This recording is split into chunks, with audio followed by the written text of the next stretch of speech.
Rahmati Allah. Kata Tuhan dalam Al-Quranul Karim, A'udzubillahi minasyaitonirrajim, Bismillahirrahmanirrahim. Innamal mu'minuna idza dzukirallahu wajilat qulubuhum wa idza tuliyat 'alaihim zadatuhum imanan wa 'ala rabbihim yatawakkalun. Kata Allah, sesungguhnya orang yang beriman, innamal mu'minuna idza dzukirallahu wajilat qulubuhum. Orang-orang yang beriman yang sabanalai laki iman di hatinya, lain akui zahir dan batin dalam kehidupan dengan iman. Kata Allah, orang yang beriman itu apabila mendengarkan zikirullah, ayat-ayat Allah, lapas-lapas asma al-husna. Kata Allah, orang itu kalau mendengar ayat-ayat Allah bertambah rasa keimanan. Itulah orang yang beriman. Bila tadanga seruan azan, belum tadanga orang memanggil awak untuk jalan kebaikan dalam menuju rumah Allah, dalam menuju margatillah, bertambah rasa keimanan awak. Anu tak sangkui hati awak rasuah dengan panggilan yang dipanggilkan kepada Allah. Itu kata Allah, orang beriman bertambah rasa keimanannya.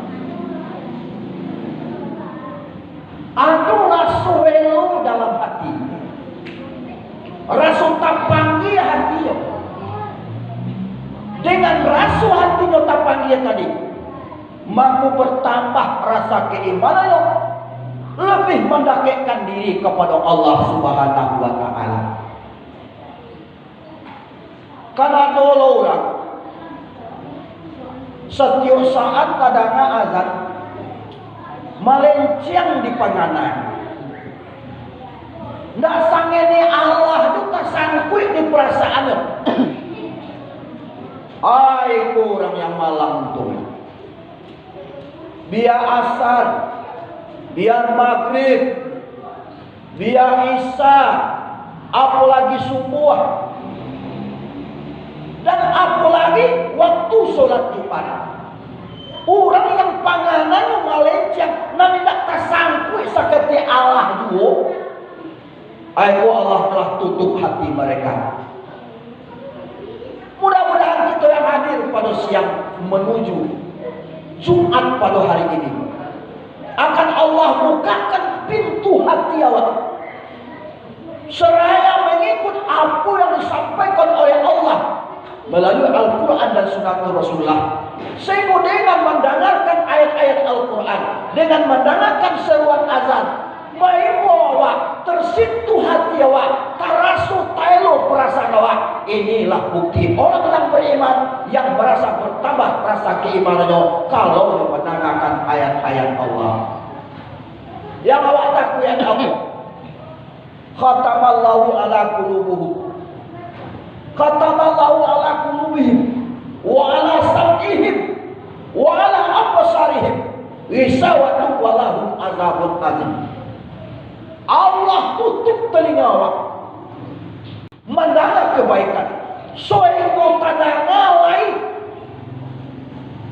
tadanga di telinga orang main bawa, lain tadanga di awak seruan azan, lain tadanga di awak orang membawa awak kepada jalan kebaikan. Tapi Allah telah menutup telinga awak, semua awak seolah-olah tidak ada apa-apa mendengarkan azan itu, tidak ada apa-apa mendengarkan seruan dipanggil kita oleh Allah Subhanahu wa Ta'ala. Allah tutup penglihatan awak, sehingga awak tak mencari jalan kepada jalan kebaikan. Allah sumpit mata awak, Allah tutup mata awak mencari rumah Allah, menuju jalan margatillah. Sehingga hati awak juga ditutup oleh Allah dengan cakatan Allah. Allah tutup pintu hati awak dengan kepada kebaikan. Apapun yang disampaikan, apapun yang kita dengar, apapun yang kita perbuat, yang kita cari dalam kebaikan, sehingga hati awak tadi telah ditutup oleh Allah, tidak masuk sakit Allah ke kaki awak. Cuba kita rasakan dalam hidup dan kehidupan awak. Apa kau rasanya selama kau rasa keimanan kita masih bertambah? Atau rasa keimanan awak semakin jauh dari yang diharapkan? Seolah-olah kita menganggap hidup itu hanya untuk selamanya. Seolah-olah kita menganggap mati itu tidak ada apa-apanya. Sehingga awak menganggap hari dalam kubur itu tidak ada apa-apanya. Sehingga awak menganggap hari yaumil mahsyar itu tidak ada apa-apanya. Tolong kita tanak nasi di wok taruang di nanti sabantana doasa di dana kaji di bawah pamanuang. Tolong pada suri dewa, adakah dalam diri awak, adakah dalam jiwa awak dengan memandang panggilan Allah, dengan mendengar seruan kebaikan, tapangia diri awak, tapangia hati awak, sehingga bertambah rasa keimanan awak atau tidak? Atau ada kalanya dengan mendengar seruan azan, mendengar seruan kebaikan, awak diajak orang kepada jalan kebaikan, malah hati awak melenceng, merasa mendongkol dalam hidup dan kehidupan awak. Inilah perselisihan antara iman dan orang yang tidak mau guna hatinya kepada jalan kebaikan. Hadirin Jumat, sidang Jumat yang berbahagia, kita mencari bahwa hidup ini adalah sementara. Hidup adalah perhiasan, titipan yang diberikan Allah. Hanya menjalan aja sampai bilang sudah. Hanya sementara. Sampai yang paling 70, 80 tahun itu tidak ada apa-apanya lagi. Akhirnya dunia yang panah ini, akhirnya dunia yang kita kaja itu, akhirnya pangkat, jabatan, harta dan kekayaan yang kita buru setiap saat, suatu saat pasti meninggalkan kita. Ndak awak meninggal, ndak inyo meninggal awak. Ini yang harus kita analisa dalam kehidupan awak, yang harus kita aplikasikan dalam hidup dan kehidupan awak. Kemanakah kita sudah ini? Min aina, bi aina, ila aina. Dari mawak dulu, sedang di mawak kini, kakak mawak iswa. Ini dan para kita terapkan dalam kehidupan awak. Dengan merasa bertambah keimanan awak, dengan memperkuat rasa ukhuwah Islam awak, dengan mendekatkan diri kepada Allah, insya Allah Allah akan bukakan pintu hati awak. Dengan labian bertambah rasa keimanan awak, sehingga kita bau diri awak untuk sujud di hadapan Allah Subhanahu wa Ta'ala. Bapak-bapak hadirin yang dirahmati Allah, dunia hanyalah panggung sandiwara. Dunia adalah perhiasan yang suatu saat pasti awak meninggal, kondak awak meninggal, kondak inyo meninggal awak. Mati pasti akan datang. Hidup yang sementara itu, yang menunggu wajah sampai bilang sudah, hendaknya bermanfaat dalam kehidupan awak untuk menuju selamat dunia, selamat di akhirat, yang cocok dengan ayat Rabbana atina fid dunya hasanah wa fil akhirati hasanah wa qina azabannar. Kita mencapai keselamatan dunia dengan ibadah yang kita laksanakan, dengan amal-amal yang kita buat, dengan melaksanakan sholat Jumat yang diperdunainkan dalam kehidupan awak. Salah satu kewajiban dalam hidup dan kehidupan awak, kita seraya memohon kepada Allah, berharap ampunan Allah. Sebesar apapun dosa, sebanyak apapun kesalahan awak, sesapuh apapun kekurangan awak, dengan harapan ampunan Allah, hendaknya Allah mencurahkan kasih sayangnya kepada awak. Hendaknya Allah membukakan pintu maaf, memberikan kita taubat, menerima taubat kita dari segala kesalahan yang kita perbuat menjelang ajal sampai bilangan sudah. Kita berharap kepada Allah. Dunia yang kita pakai ini sebagai fasilitator untuk awak mencapai keselamatan di akhirat nanti. Kenapa? Kampung yang sangat kekal dan abadi adalah kampung akhirat yang khalidina fiha abadan sarmada, yang kekal selama-lamanya, entah kapan berakhirnya kita tidak tahu. Padahal dunia hanyalah sementara. Padahal dunia hanyalah titipan. Tapi banyak orang mengejar dunia. Banyak orang dengan mengejar dunia lupa akhirat.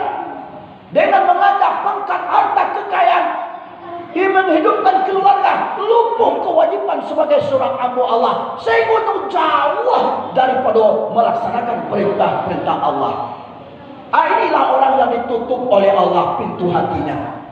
Itulah orang yang dicap oleh Allah dengan khataman Allah. Yang mudah-mudahan kita sebagai hamba Allah yang hadir, yang ada pada hari ini, yang hadir dalam masjid ini, dengan ayat yang membacakan tadi, innamal mu'minuna idza dzukirallahu wajilat qulubuhum wa idza tuliyat alaihim zadatuhum imana wa ala rabbihim yatawakkalun. Orang yang beriman apabila terdengar ayat-ayat Allah, terdengar seruan-seruan Allah, terdengar kepada jalan kebaikan, mendengar jalan pintu kebaikan, hendaknya bertambah rasa keimanan, bertambah tawakal kepada Allah, tambah mendekatkan diri kepada Allah dengan mendirikan sholat 5 waktu sehari semalam, dengan melaksanakan sholat Jumat. Dia seraya memohon kepada Allah, sekiranya Allah menyediakan lapangan untuk ampunan sebagai hamba Allah yang mendapat rahmatan lil alamin. Kita mendengar dalam kehidupan awak begitu banyak orang yang sudah berpergian, orang yang sudah mendahului awak berpulang ke rahmatullah. Mereka tidak pernah berbalik, tidak pernah kembali lagi. Pada dalam kubur mereka kalau dapat azab memohon kepada akan dikembalikan, akan berbuat solat, akan sujud di hadapan Allah, akan berbuat kebajikan, akan melaksanakan perintah-perintah Allah. Tapi di saat itu penyesalan tidak ada lagi. Makanya kita selalu memohon kepada Allah, mudah-mudahan Allah mengampunkan segala dosa dan kesalahan awak. Kita mohon kepada Allah dengan memohon ampunan Allah, semoga Allah memberikan rahmat dalam hidup dan kehidupan awak. Dengan rahmat itulah bisa kita damai dalam menghadapi dunia yang fana ini, dunia yang hanya titipan ini. Untuk itu marilah kita dengan mendengarkan ayat-ayat Allah, dengan melihat ke jalan kebaikan, menuju rumah Allah, melaksanakan suatu kewajiban kita, menunggu aja sampai bilang sudah. Kita buka pintu hati awak, kita ajak anak dan keluarga awak untuk sujud di hadapan Allah Subhanahu wa taala. Ya ayyuhallazina amanu qu anfusikum wa ahlikum nara. Wahai orang-orang yang beriman, ajak dirimu, jaga dirimu dan keluargamu kalau perlu sangat pemilih awak daripada siksaan api neraka. Kenapa? Karena penyesalan adue di akhir nanti. Salah anak anuang sikat titiran, anak barabah dulu. Sasa dahulu pendapatan, sasa kemudian tak ada gunanya. Untuk itu, mari kita sesali diri awak dari sekarang dengan jalan sujud di hadapan Allah, mengikut segala perintah Allah, menjalani segala jalan hak dan kewajiban kita sebagai hamba Allah dengan bersujud kepada Allah dan memohon ampunan Allah. Sekiranya Allah memberi kita kelapangan dalam hidup awak, memberikan kedamaian, memberikan rezeki yang berkah, umur yang panjang dengan ibadah, sehingga dunia ini terasa damai dalam hidup dan kehidupan awak. Semoga Allah selalu melimpahkan dan menjauhkan kita daripada bahaya, daripada segala yang tidak kita suka dalam hidup dan kehidupan awak. Rabbana atina fid dunya hasanah wa fil akhirati hasanah wa qina azabannar. Wabillahi taufiq wal hidayah. Wassalamu alaikum warahmatullahi wabarakatuh.